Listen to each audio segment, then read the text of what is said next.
Result వచ్చింది. నేను manifest చేసుకున్నాను. ఇలా ఇలా రూమ్ ఉంటది. ఇలా యేసుకుంటాను. రూమ్‌లో ఎవరు ఉండరు. నేను చూసుకుంటాను రిజల్ట్ అనుకుంటున్నాను.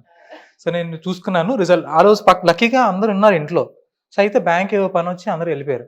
కలిసొస్తుంది. ఇప్పుడే వచ్చాయి రిజల్ట్ వచ్చేయాలి మళ్ళీ వీళ్ళందరూ తిరిగొస్తే నా మేనిఫెస్టింగ్ వర్క్ అవుదేమో అని భయపడుతూ ఉన్నాను. వాళ్ళు అక్కడే ఉన్నారు. రిజల్ట్ వచ్చింది చూసుకున్నాను. I'm happy. ఎవరికి కాల్ చేశారు ఫస్ట్? సో, నాన్నకి కాల్ చేసి నాన్న ఐపీఎస్ అని చెప్పాను. ఇంకా మళ్ళీ రియాక్షన్ ఇలా పెట్టేశాను. అమ్మకి కాల్ చేసి అమ్మ ఐపీఎస్ అని పెట్టేశాను. సార్‌కి కాల్ చేసి సార్ ఐపీఎస్ సార్ అని. అదే ఉంటది మ్యామ్ తమిళ్ మూవీ ఏదో. సో, స్టేటస్ ఉంటది. కాల్ చేసి మీకు సివిల్ సర్వీసెస్ టాప్ ర్యాంక్ వచ్చింది. మీకు ఏ సర్వీస్ కావాలి? Press 1 for IAS, press 2 for IPS అని ఉంటది. ఆవిడుండి అముదన్ ఐపీఎస్ అరుస్తారు. అంటే అరెస్ట్ చేయడానికి వస్తే ఆ సిచ్యువేషన్‌లో నేను కూడా ఐపీఎస్ అలా అంటే ఇంకా అది remembering memory to cherish ma'am. నిజం. మీ బ్రదరే అన్నారు. Most happiest person ma'am.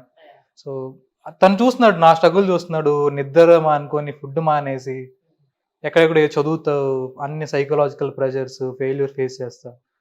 Today నా success he is enjoying more. ఎందుకంటే నేను ఈ ప్రతి స్టేజ్లో నన్ను గైడ్ చేసింది మా బ్రదరే. సో, తను నాకన్నా ముందే 1 ఇయర్ ముందే ప్రిపరేషన్ స్టార్ట్ చేశాడు.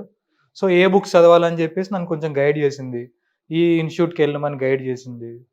So, he is very happy and he is confident.